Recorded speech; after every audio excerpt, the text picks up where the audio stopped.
3-4 ചോദ്യങ്ങൾക്ക് ഉത്തരം പറയുവാനായാണ് ഞാനിവിടെ നിൽക്കുന്നത്. ചോദ്യം ആദ്യം വായിക്കും. വിശുദ്ധ വേദപുസ്തകത്തിൻ്റെ അടിസ്ഥാനത്തിൽ അതിനുള്ള ഉത്തരവും നൽകും.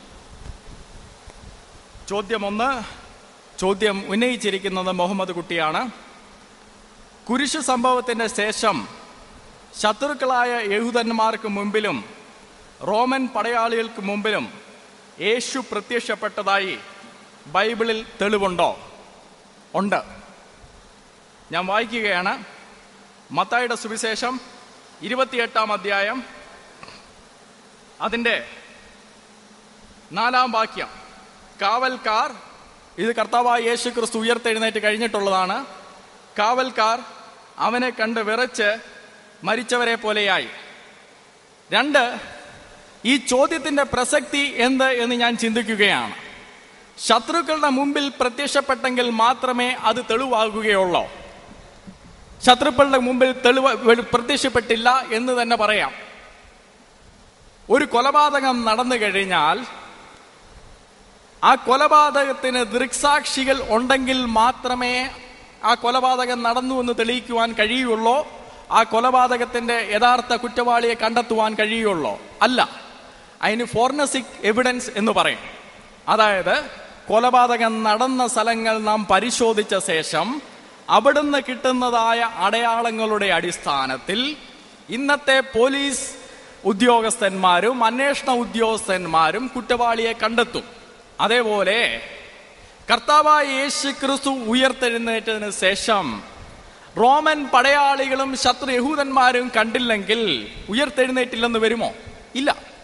നാം അവിടെ പോയി പരിശോധിക്കുമ്പോൾ ഒരു കുറ്റവാളിയെ നാം മുമ്പ് ചിന്തിച്ച ഉപമയിലെ കുറ്റവാളിയുടെ തെളിവുകൾ അവിടെ ഉള്ളതുപോലെ ഒഴിഞ്ഞ കല്ലറ ക്രിസ്തുവിന്റെ ഉയർപ്പിന്റെ ചിഹ്നമാണ്. റോമൻ പടയാളികളും യഹൂദന്മാരും ഒരേപോലെ സമ്മതിച്ചതായ കാര്യമാണ്. കർത്താവായ യേശു ക്രിസ്തുവിനെ അടക്കിയ കല്ലറ, അത് സീല് വെച്ച് ചെയ്ത ശേഷം 3-ാം നാൾ ആ കല്ലറയിലെ കല്ല് മാറ്റപ്പെടുകയും ആ കല്ലറ ഒഴിഞ്ഞു കിടക്കുകയും ചെയ്യപ്പെട്ടു. അതിന്റെ അടിസ്ഥാനത്തിൽ തെളിവുണ്ടോ? തെളിവില്ലെങ്കിൽ മറ്റൊരു വ്യാഖ്യാനം, ആ ഒഴിഞ്ഞ കല്ലറയ്ക്കുള്ള വ്യാഖ്യാനം എന്താണ്? അടുത്ത ചോദ്യം. പിതാവില്ലാത്തത് കൊണ്ട് നിങ്ങൾ യേശുവിനെ ദൈവപുത്രൻ എന്ന് വിളിക്കുന്നു. എന്നാൽ പിതാവും മാതാവും ഇല്ലാതെ ഭൂമിയിലേക്ക് വന്ന ആദം ഹവ്വയെ പറ്റി എന്തു പറയും? ചോദ്യകർത്താവിന് ഞങ്ങൾ ക്രിസ്തു ദൈവം എന്ന് പറയുന്നത് എന്തുകൊണ്ടെന്നുള്ളതിൽ ഒരു സംശയമുണ്ട്. പിതാവില്ലാത്തത് കൊണ്ട് മാത്രമല്ല, പിതാവില്ലെന്ന് ഞങ്ങൾ പറയുന്നില്ല, ഭൗതികമായി പിതാവില്ലെന്നുള്ളതാണ്. എന്നാൽ പിതാവില്ലാത്തത് കൊണ്ടല്ല ക്രിസ്തുവിനെ ദൈവമെന്ന് വിളിക്കുന്നത്. നിങ്ങൾ സാധാരണയായി ഉദ്ധരിക്കാറുള്ളതായ ക്രിസ്തുവിന്റെ ദൈവത്വത്തിന് വിരോധമായി നിങ്ങൾ സാധാരണയായി ഉദ്ധരിക്കാറുള്ളതായ ചില വാക്യങ്ങൾ എടുത്ത് ക്രിസ്തുവിന്റെ ദൈവത്വത്തെ പറ്റി തെളിയിക്കുവാനായിട്ട് ഞാൻ താല്പര്യപ്പെടുന്ന. സാധാരണയായി ഇസ്ലാം പണ്ഡിതന്മാർ ഉന്നയിക്കാറായിട്ടുള്ള ഒരു വേദഭാഗം യോഹന്നാന്റെ സുവിശേഷം 5:19. ആകയാൽ യേശു അവരോട് ഉത്തരം പറഞ്ഞത്, ആമീൻ ആമീൻ ഞാൻ നിങ്ങളോട് പറയുന്നു, പിതാവ് ചെയ്തെന്ന് കാണുന്നതല്ലാതെ പുത്രന് സ്വതവേ ഒന്നും ചെയ്യുവാൻ കഴിയുകയില്ല. അവൻ ചെയ്യുന്നതെല്ലാം. ഈ വാക്ക് ഇവിടെ ഉദ്ധരിച്ച ശേഷം മുസ്ലിം പണ്ഡിതന്മാർ ചോദിക്കാറുണ്ട്, പിതാവ് ചെയ്യുന്നതല്ലാതെ, പിതാവ് ചെയ്യുന്നത് കാണുന്നതല്ലാതെ പുത്രനൊന്നും ചെയ്യുവാൻ കഴിയില്ലെങ്കിൽ പുത്രൻ സർവശക്തനാണോ? ക്രിസ്തു എന്തുകൊണ്ട് ദൈവമാണെന്ന് ഞങ്ങൾ വിശ്വസിക്കുന്നതിന്റെ തെളിവാണ്. തൊട്ടടുത്ത വാക്യത്തിൽ ക്രിസ്തു പറയുന്നു, പിതാവ് ചെയ്യുന്നതൊക്കെയും പുത്രനും പ്രവർത്തിക്കുന്നു. സ്വർഗസ്ഥനായ ദൈവം ചെയ്യുന്നത് ഒക്കെയും എനിക്കും പ്രവർത്തിക്കാം എന്നൊരാൾ പറയുകയാണെങ്കിൽ ആ ആൾ ആരാണ്? അതുകൊണ്ട് മാത്രമല്ല ഞങ്ങൾ ക്രിസ്തുവിനെ ദൈവമെന്ന് വിളിക്കുന്നത്. യോഹന്നാന്റെ സുവിശേഷം 8 വരുമ്പോൾ ചില യഹൂദന്മാർ കർത്താവിനെ അഭിസംബോധന ചെയ്തുകൊണ്ട് സംസാരിക്കുന്ന സമയത്ത് കർത്താവായ യേശു ക്രിസ്തു അവരോട് പറയുന്നത്, അബ്രഹാമിന് മുമ്പേ ഞാൻ ഉണ്ട്. കൊലോസി ലേഖനത്തിൽ നാം വായിക്കുന്നത്, 1-ാം അധ്യായത്തിൽ വായിക്കുന്നത്, അവൻ സർവ്വ സൃഷ്ടിക്കും മുമ്പേ ഉള്ളവനാണ്. എബ്രായ ലേഖനം 1-ാം അധ്യായത്തിലേക്ക് വരുമ്പോൾ പിതാവായ ദൈവം തന്നെ സാക്ഷ്യം പറയുകയാണ്. ആ വേദഭാഗം വായിക്കുകയാണ്. ഒന്നാമത് ഞങ്ങൾ ക്രിസ്തുവിനെ ദൈവമെന്ന് വിളിക്കുന്നത് അവൻ ആദ്യവും അന്തവും ഇല്ലാത്തതായ ക്രിസ്തുവിന്റെ വാക്കുകളിൽ തന്നെ പറഞ്ഞാൽ, വെളിപ്പാട് പുസ്തകം 1-ാം അധ്യായത്തിൽ പറഞ്ഞാൽ അവൻ ആൽഫയും ഒമേഗയുമായിരിക്കുന്നത് കൊണ്ടാണ്. ക്രിസ്തുവിനെ ഞങ്ങൾ ദൈവമെന്ന് വിളിക്കുന്നത് അവൻ ദൈവത്തിന്റെ നേച്ചർ, അവന്റെ പ്രകൃതി അവിടെ ഉള്ളത് കൊണ്ടാണ്, സർവശക്തനായതുകൊണ്ടാണ്. എന്ന് മാത്രമല്ല, എബ്രായ ലേഖനം 1-ാം അധ്യായം ഞാൻ വായിക്കുകയാണ്. പിതാവായ ദൈവം പറയുന്നതാണ്. എബ്രായ ലേഖനം 1-ാം അധ്യായം നിങ്ങളുടെ ശ്രദ്ധയിലേക്ക് ഞാൻ വായിക്കുകയാണ്. പിതാവായ ദൈവം പറയുന്നതാണ്, ദൈവത്തിന്റെ നീ എന്റെ പുത്രൻ, ഞാൻ ഇന്ന് നിന്നെ ധരിപ്പിച്ചിരിക്കുന്നു, ഞാൻ അവന് പിതാവും അവൻ എനിക്ക് പുത്രനുമായിരിക്കുമെന്ന് ദൂതന്മാരിൽ ആരോടെങ്കിലും വല്ലപ്പോഴും അരുളി ചെയ്തിട്ടുണ്ടോ? ആദ്യജാതനെ പിന്നെയും ഭൂതലത്തിലേക്ക് പ്രവേശിക്കുമ്പോൾ ദൈവത്തിന്റെ സകല ദൂതന്മാരും അവനെ നമസ്കരിക്കണം എന്ന് അരുളി ചെയ്തു. ക്രിസ്തുവിനെ ആരാധിക്കുവാൻ പിതാവായ ദൈവം കൽപ്പിച്ചിരിക്കുകയാണ്. സകലരും അവനെ നമസ്കരിപ്പീൻ. പിതാവിന്റെ സാക്ഷ്യത്തിന് വലിയതായ സാക്ഷ്യം വേറെ ഞങ്ങൾക്ക് തിരുവെഴുത്തുകൾ പ്രകാരം ആവശ്യമില്ല. പിതാവ് സാക്ഷ്യം പറഞ്ഞിരിക്കുന്നു, അവനെ ആരാധിപ്പീൻ. കർത്താവായ യേശു ക്രിസ്തു പറഞ്ഞു, പിതാവ് ചെയ്യുന്നതൊക്കെയും പുത്രനും ചെയ്യും. കർത്താവായ യേശു ക്രിസ്തു പറഞ്ഞു, ഞാൻ അബ്രഹാമിനും മുമ്പേ ഉള്ളവൻ. അവൻ അനാദിയായി വസിക്കുന്നത് കൊണ്ട്, സർവശക്തനായിരിക്കുന്നത് കൊണ്ട്, ആരാധന യോഗ്യനായിരിക്കുന്നത് കൊണ്ട് അവൻ സാക്ഷാൽ ദൈവമാകുന്നു. അല്ലാതെ പിതാവില്ലാതെ ജനിച്ചതുകൊണ്ട്, കന്യകജാതനായതുകൊണ്ട് മാത്രമല്ല. അത് നിങ്ങളുടെ തെറ്റിദ്ധാരണയാണ്. അങ്ങനെ ഞങ്ങൾ പഠിപ്പിച്ചിട്ടില്ല. അവൻ കന്യകജാതനാണെന്ന് ഞങ്ങൾ പഠിപ്പിക്കുമ്പോൾ കന്യകജാതനായതിന്റെ പേരിലല്ല ഞങ്ങൾ അവനെ ആരാധിക്കുന്നത്. അവനെ ഞങ്ങൾ ആരാധിക്കുന്നത് അവൻ അനാദിയായി വസിക്കുന്നതുകൊണ്ടാണ്. അവനെ ഞങ്ങൾ ആരാധിക്കുന്നത് ഞാൻ ആൽഫയും ഒമേഗയുമാണെന്ന് അവൻ അവകാശപ്പെട്ടത് കൊണ്ടാണ്. അവനെ ഞങ്ങൾ ആരാധിക്കുന്നത് പിതാവ് ഞങ്ങളോട് കൽപ്പിച്ചു, അവനെ ആരാധിപ്പിൻ, അതുകൊണ്ട് ഞങ്ങൾ ആരാധിക്കുന്നു. അവനെ ഞങ്ങൾ ആരാധിക്കുന്നത് അവൻ സർവശക്തൻ, ഞാൻ പിതാവ് ചെയ്യുന്നതൊക്കെയും ഞാനും ചെയ്യുമെന്ന് കൽപ്പിച്ചത് കൊണ്ടാണ്. തെളിവുകളോടാണ് ഞാൻ നിങ്ങളോട് സംസാരിച്ചത്. ഉദ്ധരിച്ച എല്ലാ കാര്യങ്ങൾക്കും വേദപുസ്തകത്തിന്റെ അടിസ്ഥാനത്തിൽ തെളിവുകൾ നൽകിയാണ്. അതുകൊണ്ട് ചോദ്യത്തിന് പ്രസക്തിയില്ല. മൂന്നാമത്തെ ഒരു ചോദ്യം, ദൈവത്തെ സംബന്ധിച്ച് തങ്ങളുടെ അഭിപ്രായം എന്ത്? അതായത് ദൈവം ഒരുവനോ അതോ ഒന്നിലധികം ദൈവമുണ്ടോ? ത്രിയേകത്തെ പറ്റിയുള്ള ഒരു ചോദ്യമാണ് ഇതെന്ന് ഞാൻ അനുമാനിക്കുന്നു. ക്രൈസ്തവരായ ഞങ്ങളോട് നിങ്ങൾ ചോദിക്കുമ്പോൾ ഇത് ത്രിയേകത്തെ പറ്റിയുള്ള ഒരു ചോദ്യമാണ് എന്ന് ഞങ്ങൾ അനുമാനിക്കുകയാണ്.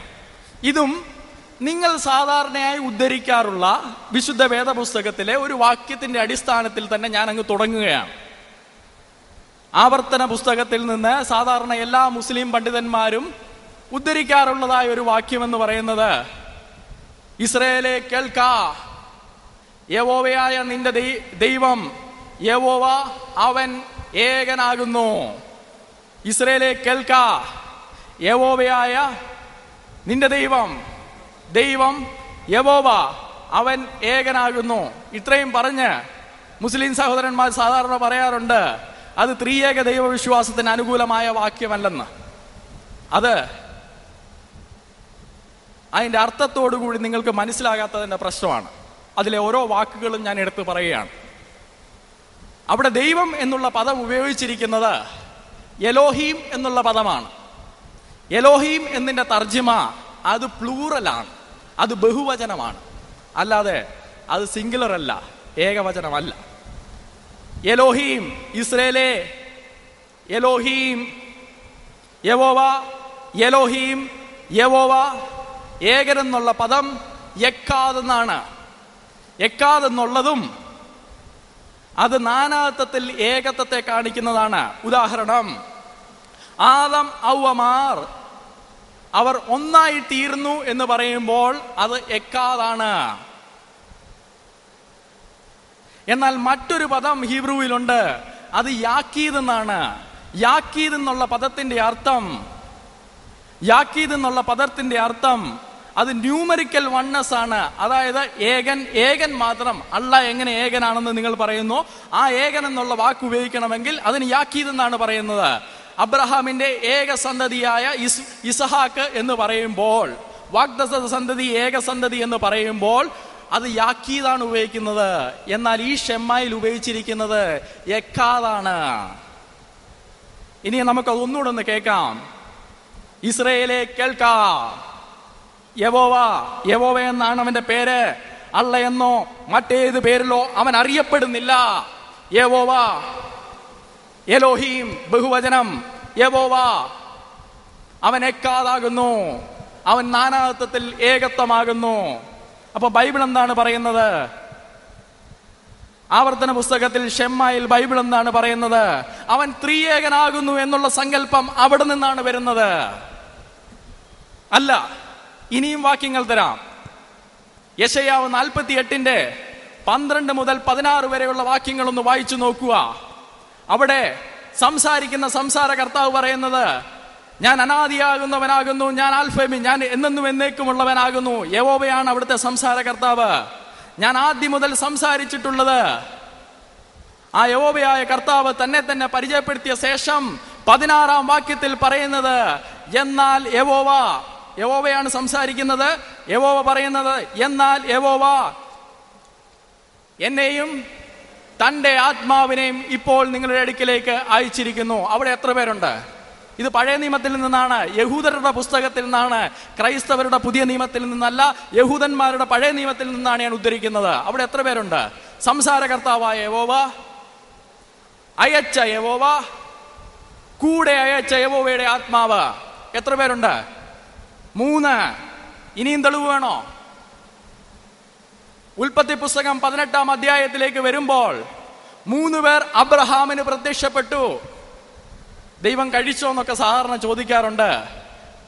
എന്നാൽ പ്രവാചകനായ അബ്രഹാമിന് പ്രത്യക്ഷപ്പെട്ടതായ ഒരാൾ യഹോവയെന്ന് പരിചയപ്പെടുത്തുകയും ആ യഹോവ പഴയ നിയമത്തിൽ കഴിക്കുകയും ചെയ്തു. അബ്രഹാമിന്റെ കൂടെ ഇരുന്ന് കഴിച്ചു.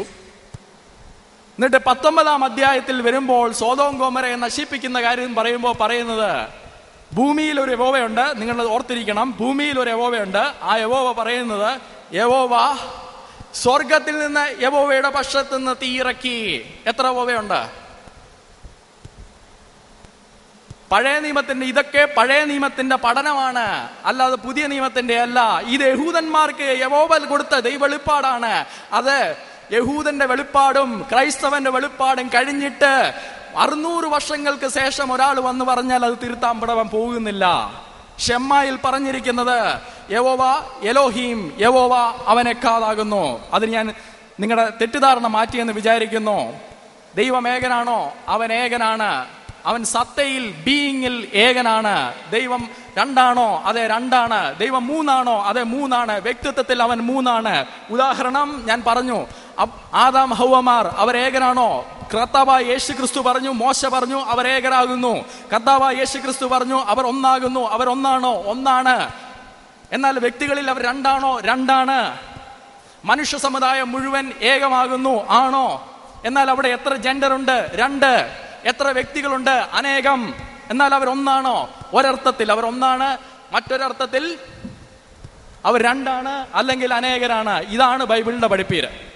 അത് ഞങ്ങൾ അതിന് കെട്ടിച്ചമച്ചതോ തിരുത്തിയതോ ആണെന്നൊക്കെ പറയുന്നത് ഫോഷ്കാണ്.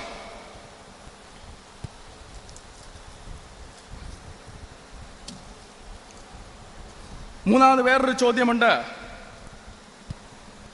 തന്നെ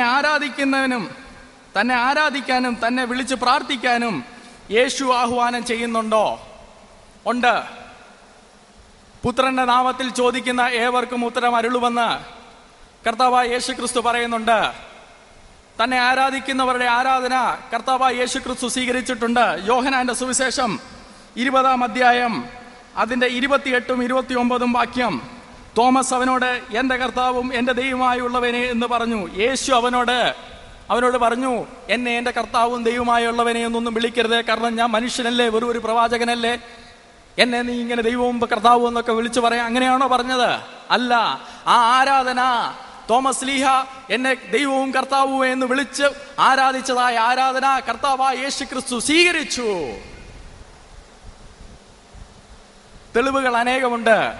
നിങ്ങളുടെ മുസ്ലിം പണ്ഡിതന്മാർ പറയുന്നത് കേട്ട് വിശ്വസിക്കാതെ ഞങ്ങൾക്കൊരു എളിയ അപേക്ഷയുണ്ട്. എളിയ അപേക്ഷയാണ്, നിങ്ങൾ ഒരു വേദപുസ്തകം ഇന്ന് ഞങ്ങളുടെ കയ്യിൽ നിന്ന് വാങ്ങിയിട്ട് പോയിട്ട് ദയവ് ചെയ്ത് മുൻവിധികളില്ലാതെ ഈ ചോദ്യങ്ങളൊക്കെ ഒന്ന് എഴുതി ഈ ചോദ്യങ്ങൾക്ക് വേദപുസ്തകത്തിൽ ഉത്തരമുണ്ടോ എന്ന് നിങ്ങൾ തന്നെ ദയവായിട്ടൊന്ന് ശ്രമിച്ചു നോക്കണം. ഞങ്ങളുടെ ഒരു എളിയ അപേക്ഷയാണ്.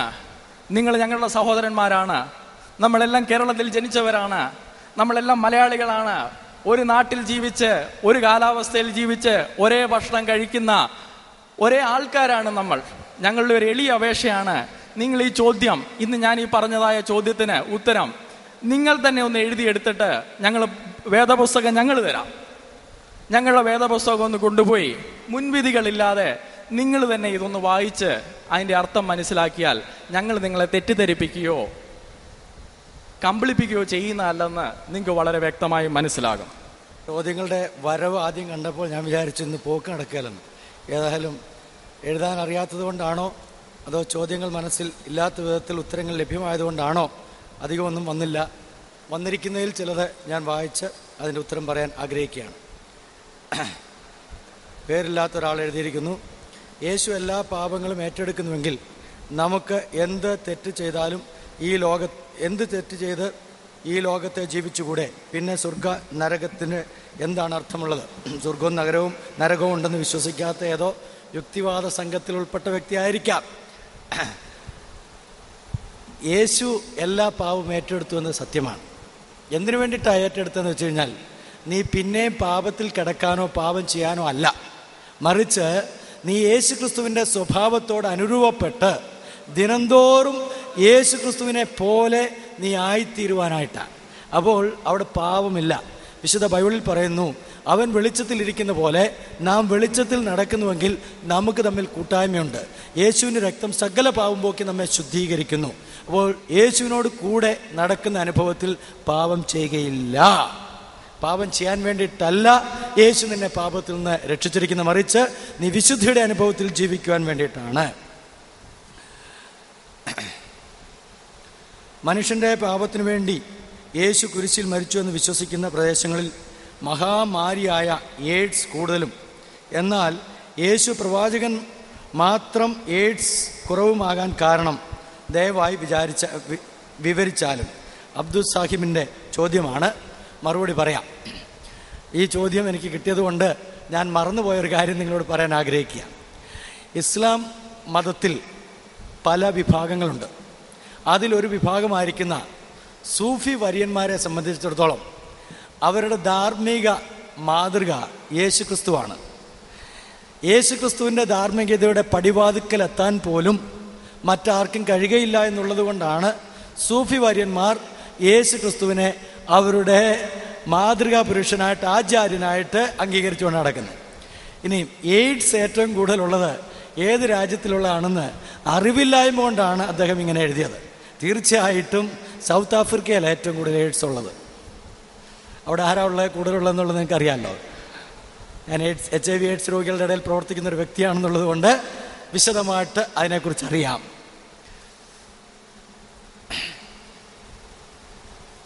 രഘുവിൻ്റെ സംശയം: ദൈവപുത്രനെ ഭൂമിയിലേക്ക് അയക്കുമ്പോൾ അവൻ ക്രൂശിക്കപ്പെടുമെന്ന് ദൈവത്തിന് മുൻകൂട്ടി അറിയില്ലായിരുന്നോ? തീർച്ചയായിട്ടും അറിയാമായിരുന്നു. ന്യായമായൊരു ചോദ്യം. ശരിയായ ഉത്തരം വിശുദ്ധ ബൈബിളിലുണ്ട്. വെളിപാട് പുസ്തകം 13-ാം അധ്യായത്തിൻ്റെ 8-ാം വാക്യം. അവിടെ ഇങ്ങനെയാണ്: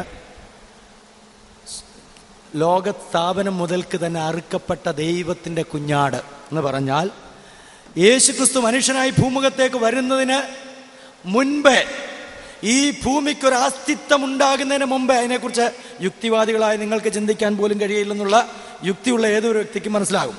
അപ്പോൾ യേശുക്രിസ്തു പിതാവായ ദൈവത്തോട് സമനായിരിക്കുന്ന ആ കാലഘട്ടത്തിൽ ദൈവത്തിലെടുത്ത ഒരു തീരുമാനമാണ് ഭൂമിയെ സൃഷ്ടിക്കുന്നതിനെക്കുറിച്ചും ഭൂമിയിൽ മനുഷ്യനെ സൃഷ്ടിച്ചാൽ ഉണ്ടാകുന്ന അപകടത്തെക്കുറിച്ചും അവർക്ക് പ്രായശ്ചിത്തമായിട്ട് പാപപരിഹാരയാഗമായിട്ട് യേശുവിനെ അയക്കേണ്ടി വരും എന്നുള്ളതിനെക്കുറിച്ചും. അതുകൊണ്ട് യേശു ക്രിസ്തുവിനെ ഭൂമിയിലേക്ക് അയക്കുന്നതിന് മുമ്പ് തന്നെ ദൈവം മനുഷ്യനെ സൃഷ്ടിക്കുന്നതിന് മുമ്പ് തന്നെ ക്രിസ്തുവിനെ ബലിയാക്കി എന്ന് വിശുദ്ധ ബൈബിൾ വായിക്കുന്നു. അതിൻ്റെ പൂർത്തീകരണമാണ് 2000 വർഷങ്ങൾക്ക് മുമ്പ് കാൽവരി കുരിശിൽ സംഭവിച്ചത്. അപ്പോൾ യേശു ക്രിസ്തു ഭൂമിയിൽ വരുന്നതിന് മുമ്പ് യേശു മരിക്കാൻ വേണ്ടിയിട്ട് തന്നെയാണ് യേശു വന്നത്. അത് തന്നെയാണല്ലോ നമ്മൾ പഴയ നിയമ പ്രവചന പുസ്തകങ്ങളിൽ നിന്ന് യേശുവിനെ കുറിച്ച് പഠിച്ചതും. 2, പിശാചിന് ദൈവത്തെക്കാൾ ശക്തി കൂടിയത് കൊണ്ടാണോ വിലക്കപ്പെട്ട കനി ആദമിന് അടുക്കുമ്പോൾ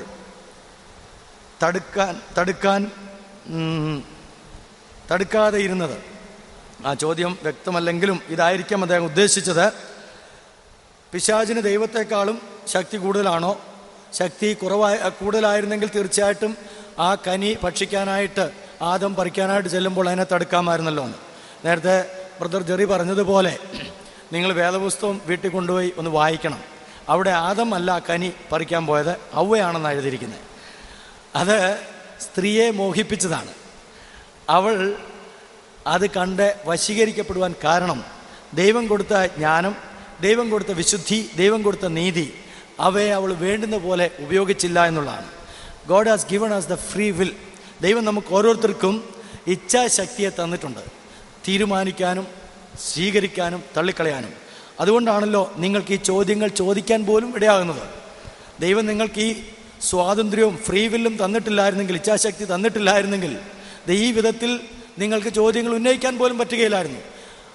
അല്ലെങ്കിൽ ദൈവം ഒരു പപ്പറ്റിനെ പോലെ ഈ ഞാൻ ഇങ്ങനെ കുരങ്ങൻ്റെ നടുക്കേ ഒരു കയറും കെട്ടിക്കൊണ്ട് ഇങ്ങനെ കളിപ്പിക്കാൻ കൊണ്ടുപോലെ ചാട് കുരങ്ങ എന്ന് പറയുമ്പോൾ ഇങ്ങനെ ആ കയർമ പിടിച്ച് അങ്ങോട്ടും ഇങ്ങോട്ടും ആട്ടുമ്പം ആടാനും ചാടാനും ഇരിക്കുന്ന പോലെ അല്ല ദൈവം മനുഷ്യനെ സൃഷ്ടിച്ചത്. ദൈവത്തെ തിരസ്കരിക്കാനും ദൈവവുമായിട്ടുള്ള സംസർഗത്തിൽ ജീവിക്കുവാനുള്ള പദവിയും ഭാഗ്യവും കൊടുത്തുകൊണ്ടാണ്. അതിനെ തിരസ്കരിക്കുന്നത് അവരവരുടെ ഇഷ്ടപ്രകാരമാണ്. 3, എല്ലാ ചരാചരങ്ങളെയും നിയന്ത്രിക്കുന്ന ദൈവത്തിന് എന്തുകൊണ്ടാണ് ഒരു ബൈബിളിൻ്റെ ആവശ്യം? മനുഷ്യ മനസ്സുകളിൽ നിയന്ത്രണം ഇല്ലാത്തതുകൊണ്ടാണോ? തീർച്ചയായിട്ടും മനുഷ്യ മനസ്സുകളിൽ നിയന്ത്രണമില്ല. മനുഷ്യന് 3 ഭാഗമുണ്ട് എന്നുള്ളത് നമുക്കറിയാം. 1, അവൻ്റെ ശരീരം.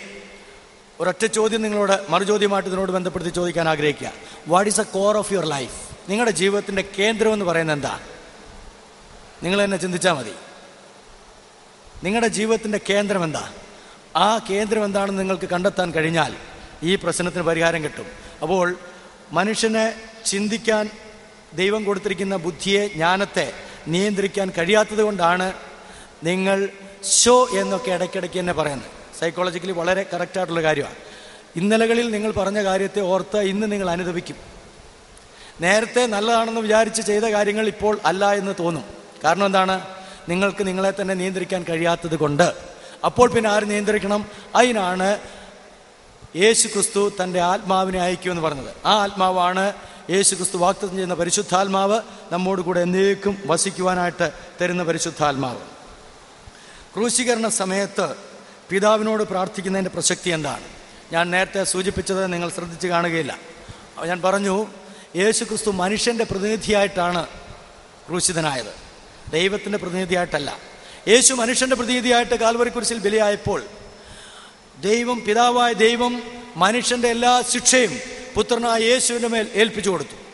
ആ ഘോരമായ ശിക്ഷ ഏറ്റെടുത്തു കഴിഞ്ഞപ്പോൾ യേശു ക്രിസ്തുവിന് പിതാവായ ദൈവത്തോടുള്ള ആ ബന്ധത്തിൽ വീഴ്ച വന്നു, അകൽച്ച വന്നു, കൈവിടപ്പെട്ടു എന്നുള്ള ബോധ്യമുണ്ടായതുകൊണ്ടാണ് നീ എന്നെ കൈവിട്ടത് എന്തെന്ന് ചോദിച്ചത്. കുറച്ച് അറബി പദങ്ങൾ ഞങ്ങൾക്ക് തിരുത്തി തന്ന സഹോദരനോടുള്ള സിദ്ദീഖ് തൊടുപുഴയോടുള്ള നന്ദി അറിയിക്കുകയാണ്. സൂര എന്നല്ല സൂറ എന്നാണ്. തീർച്ചയായിട്ടും സൂറ എന്നാണ് ഞങ്ങൾ പറയാറുള്ളത്, സൂര എന്ന് ഞങ്ങൾ പറഞ്ഞിട്ടില്ല. കേട്ടതിലുള്ള വ്യത്യാസമായിരിക്കും. തബാരി ശരിയല്ല, തബരി എന്നാണ്. ഞങ്ങൾ തബരി എന്ന് തന്നെയാണ് മനസ്സിലാക്കിയിരിക്കുന്നത്. ഖുർആൻ അല്ല ഖുറാൻ. അത് 2 വിധത്തിലും പറയാൻ തക്കവണ്ണം സ്വാതന്ത്ര്യമുണ്ട്. കാരണം ഖുറാൻ 7 വിധത്തിൽ ചൊല്ലാനുള്ള അവകാശമുണ്ട്. അത് നിങ്ങൾ മറക്കരുത്. ഖുറാൻ 7 വിധത്തിൽ ചൊല്ലാനുള്ള അവകാശമുണ്ട്. എൻ്റെ കയ്യിൽ അതിൻ്റെ എല്ലാ ഡോക്യുമെൻസും ഉണ്ട്. അപ്പോൾ അങ്ങനെ 7 വിധത്തിൽ ചൊല്ലുമ്പോൾ ഒരേ വരി 7 വിധത്തിൽ ചൊല്ലുമ്പോൾ ഉണ്ടാകുന്ന ആശയവ്യത്യാസം ഒരു ചെറിയ ഉദാഹരണത്തിലൂടെ ഉദാഹരിച്ചിരിക്കാം. ഞാനൊരു ഡയലോഗ് പറയുകയാണ്, എൻ്റെ നാടകത്തിലുള്ള ഒരു ഡയലോഗ്. അതിങ്ങനെയാണ്: ഞാനും എൻ്റെ പ്രിയതമയും കൂടെയുള്ള സംഭാഷണം. എൻ്റെ മകനെക്കുറിച്ചാണ് പറയുന്നതെന്ന് വിചാരിക്കുക. ഭാര്യയോട് ഭർത്താവായ ഞാൻ പറയുകയാണ്, എങ്കിലും അവൻ എന്നോട് അങ്ങനെ പറഞ്ഞല്ലോ. അവൻ എന്നുള്ള ഭാഗത്ത് ഞാൻ സ്ട്രെസ് ചെയ്തുകൊണ്ട് എൻ്റെ ഭാര്യയുടെ മറുപടി ഇങ്ങനെയാണ്: ഓ അവനല്ലേ, സാരമില്ലെന്നേ, നമ്മുടെ മോനല്ലേ. രണ്ടാമതും അതേ കാര്യം ഞാൻ ഊന്നിപ്പറയുന്നു. എങ്കിലും അവൻ എന്നോടങ്ങനെ പറഞ്ഞല്ലോ. ഒറ്റ സെന്റൻസ് ആണ്, ഒരേ അർത്ഥം വരുന്നതാണ്. എന്നോടങ്ങനെ പറഞ്ഞല്ലോ.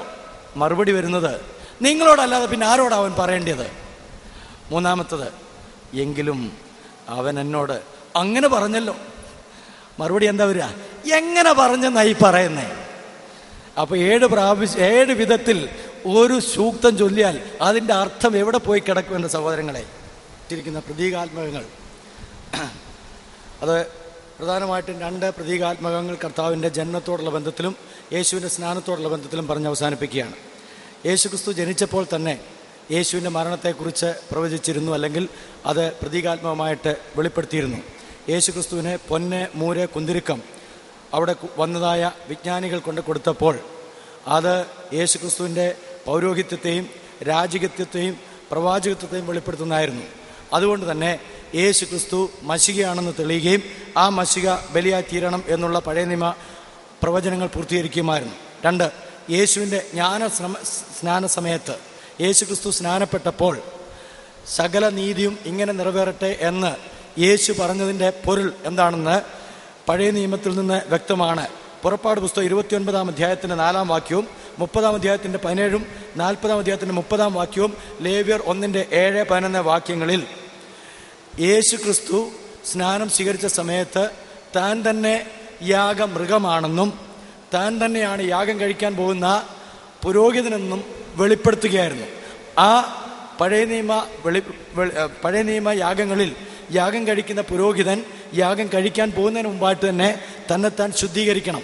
വെള്ളത്തിൽ ശുദ്ധീകരിച്ചിട്ട് വേണം യാഗം കഴിക്കാൻ പോകാൻ. രണ്ടാമത്, യാഗം കഴിക്കുന്ന വസ്തുവിനെയും വെള്ളത്തിൽ കഴുകണമായിരുന്നു. അപ്പോൾ യേശുവിൻ്റെ സ്നാനം, യേശുക്രിസ്തു ഏറ്റതായ സ്നാനം താൻ തന്നെ മഹാപുരോഹിതനും യാഗവസ്തുവുമാണെന്നുള്ളതിൻ്റെ നീതി നിറവേറ്റലാണ്. അതാണ് യേശു യാഹിയായോട് പറഞ്ഞത്, യാഹിയ പ്രവാചകനോട് പറഞ്ഞത്, ഇപ്പോൾ സമ്മതിക്കുക, ഇങ്ങനെ സകല നീതിയും നിറവേറപ്പെടുത്തെ. അപ്പോൾ യേശുവിൻ്റെ ജനനത്തിലും യേശുവിൻ്റെ സ്നാനത്തിലും യേശുവിൻ്റെ പഠിപ്പീരിലും യേശു പെസഹ തിരുവത്താഴമാക്കി തൻ്റെ ശിഷ്യന്മാർക്ക് കൊടുത്തപ്പോഴൊക്കെ തൻ്റെ ക്രൂശ് മരണത്തെക്കുറിച്ചും ഉയർത്തെഴുന്നേൽപ്പിനെക്കുറിച്ചും വ്യക്തം ആക്കിയിരുന്നു. ഇത്രയും നേരം ഞങ്ങളെ ശ്രവിച്ച എല്ലാ മാന്യ ശ്രോതാക്കളോടും ഞങ്ങളുടെ പ്രത്യേകമായ നന്ദി ഞങ്ങൾ അറിയിക്കുകയാണ്.